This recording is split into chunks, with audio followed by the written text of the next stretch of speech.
I'm fearing for you, buddy. Hey guys, it's Dan, your host of your Dan's Reviews, and today I'm back for another video for The Walking Dead World Beyond. This is going to be doing my weekly review for this week's episode of The Walking Dead World Beyond. This is for Season 1, Episode 3, The Tiger and the Lamb. I will move faster and quieter alone. I gotta go. Hope, tell me where you are so I can come and find you. Let's go.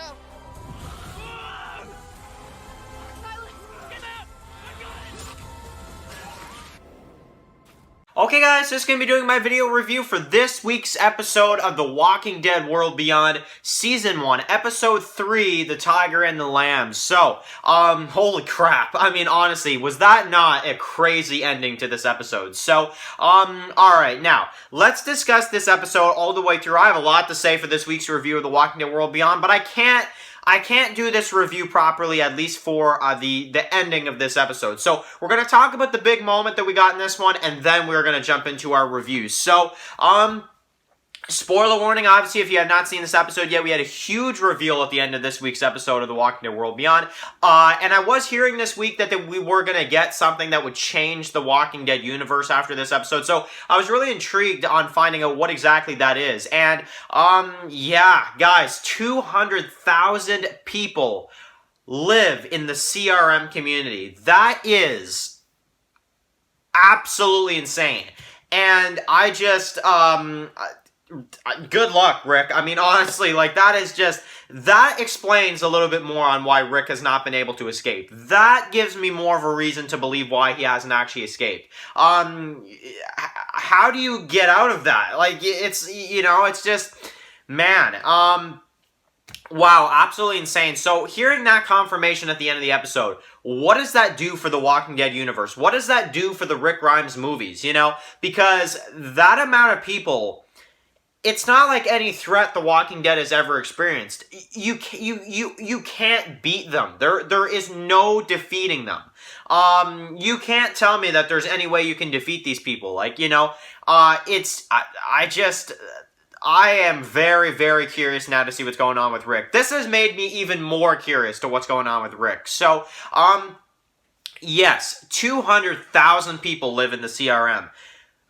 We're going to discuss more of that coming up this week, you know, because I don't want to make this whole video about that. But, my goodness, I mean, like, I need to hear some opinions down below about that, because that is an insane amount of people. That is absolutely crazy. So, anyway, that is just crazy. So, okay, let's get into the review, and we'll talk about maybe some of that stuff at the end a little bit more and all that kind of stuff. But, this episode, The Tiger and the Lamb. So, we get to focus on, obviously, Hope, as she is now, you know, on her own. Obviously, she's kind of the bait, you know, the bait as, you know, she kind of decided to go on her own, obviously, at the end of episode 2, and we're seeing how that's going in this episode. Now, we get to see some flashbacks here, which I do want to cover, is Silas. Now, we don't get to see exactly what happened with him, but we're starting to get some kind of pieces of the puzzle here of his story. A few mainly. We have some blood on his hands on one, a kind of recording of, it sounds like his grandparents saying that he's good and stuff like that, and it's on his 6th birthday, I think, or something like that, you know, where's the time gone, that type of thing. And we also have another one of him, it looks like he's, like, strangling somebody, or he's, like, doing something, like, it looks like Silas is killing somebody. So, we don't know who that is, we don't know what that's about, and obviously we'll have to see where that goes, but you know, Silas has a few flashbacks in this episode, even one with him and Felix, where they're kind of talking, and he kind of lets him know that it's, you know, it's a good place for you here, you know, Silas, you'll fit in, that type of thing. But you know, Felix kind of welcomes him in. So those are some of the flashbacks with him. I was a little disappointed that we didn't actually get into his story a little bit more, but I did like what we got of him this episode. And I am looking forward to see what exactly happened to Silas. So, obviously, like I said, our characters are in this blaze of glory. We have Hope that's on her own, and you have Iris, Elton, and Silas that are basically gonna go look for her. And you have Silas that even takes all their book bags and stuff. And I think Silas as a character in this episode really is growing on me after this episode. I think he's really awesome. Now, we get to see obviously Hope talk to Iris on the walkie, and Iris is kind of upset for her, for leaving, obviously, and Hope's just like, telling her like, smile or something like that. And she just like gives the middle finger or whatever, and it's just like, no, you're giving the finger. Like, I like how Hope knows her, they're sisters, so they know each other very well. But I love how like Hope knew that Cyrus was like, giving her the finger over the walkie. So, and that happened twice in this episode as well too. So that was kind of funny. But, basically, you have Felix and Huck that actually catch up with the kids in this episode, and I want to discuss that right off the bat too, because that reunion fell flat for me. I don't know what it is about that. The reunion just kind of fell flat for me in this episode with, Felix, the way he just came in. It's like, oh, Felix, you're here. Oh, okay. The way that scene went down, I wasn't exactly a big fan of it, but, I am happy to see Felix and Huck catch up to the group. Obviously, they want them to go back to the community, which we know they're not going to be able to do that, even if Felix wanted to, because the CRM has completely wiped out, their homes. So, obviously, that we saw at the end of episode 1. So, Hope obviously is on her own. Felix is like, tell me where you are so we can come get you, that type of thing. But she insists that, no, I'm not telling you where I'm at. I don't want you guys risking your lives for me, that type of thing.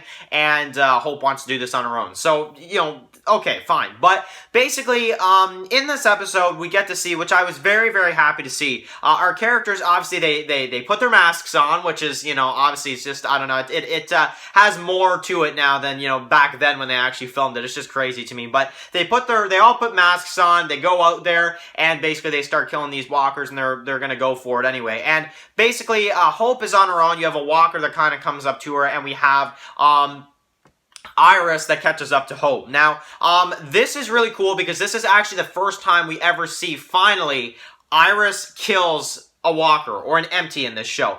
She actually kills an empty, and then one comes on top of Iris, and Hope kills, the other empties. So, we can officially say now that Iris and Hope have both killed an empty up close, and, there's no more of that. So, Elton and Silas will have to see when their time comes for that. But for right now, yes, Hope and Iris have finally killed an empty. So, they all come back together. They get out of there, basically, and you have,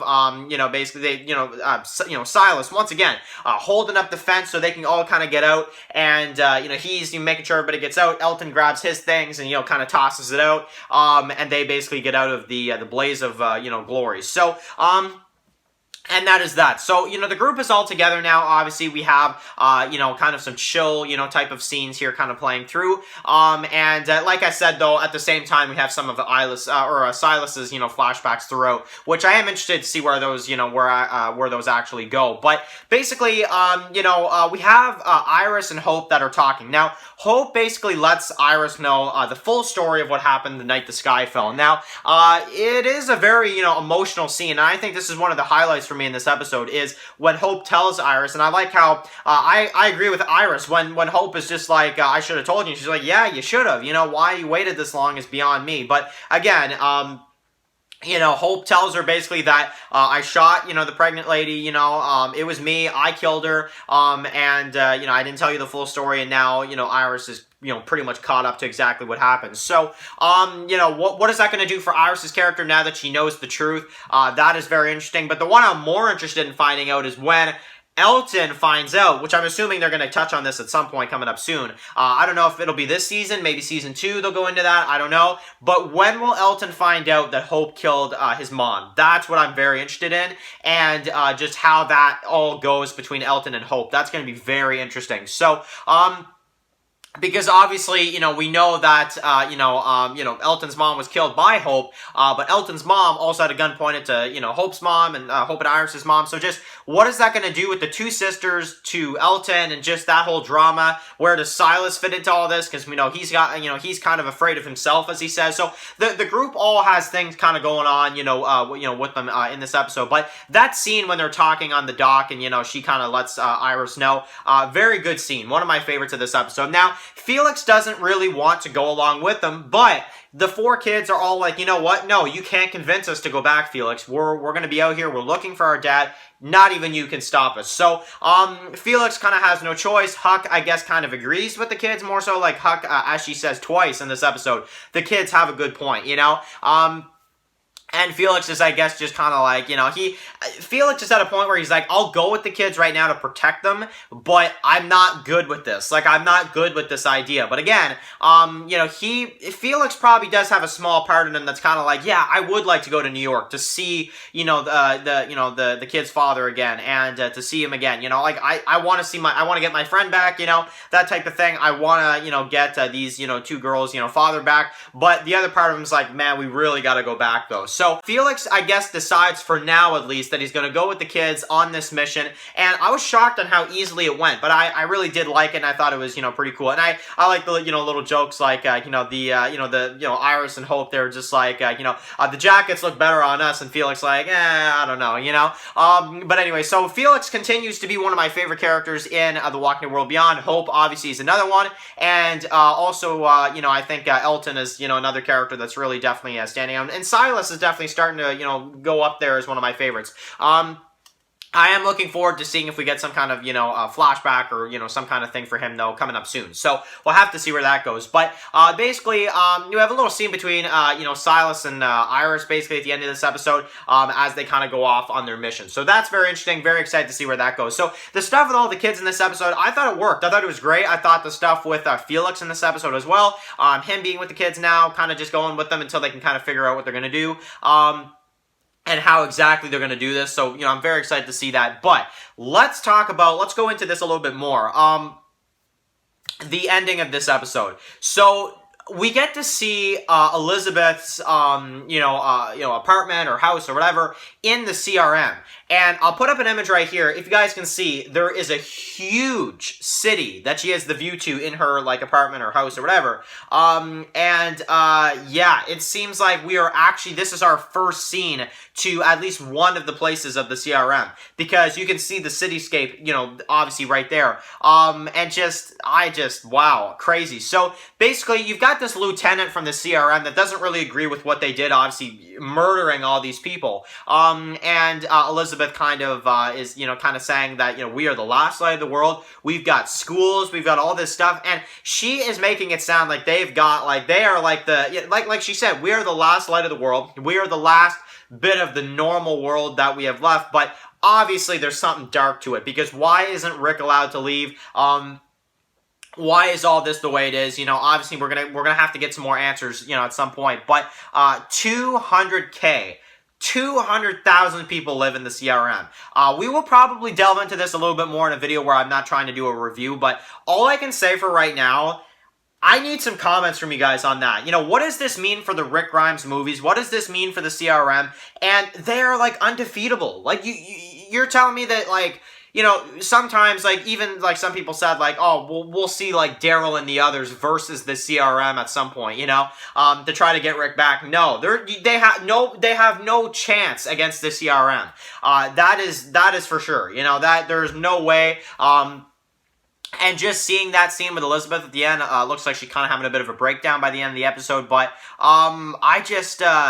wow, guys, holy crap, what this sets up for, I can't wait. And 200,000 people in this location, absolutely insane. Honestly, guys, absolutely insane stuff. So, that is my thoughts on episode 3. In terms of the episode, I'm going to give it a 9 out of 10. I think there was only a few gripes. The scenes with Felix and Huck when they actually find the kids, the way that went, I just wasn't a big fan. And I wish we could have seen a little bit more from Silas, but again, that's going to come at some point, so I'm not counting that as a huge flaw. I just wish we would have seen more to that story in this episode, but again, we'll have to see where that goes. So, and I'm sure they're going to explain that at some point this season anyway. But yeah, really awesome. Felix and Huck obviously are going to go with the kids for now.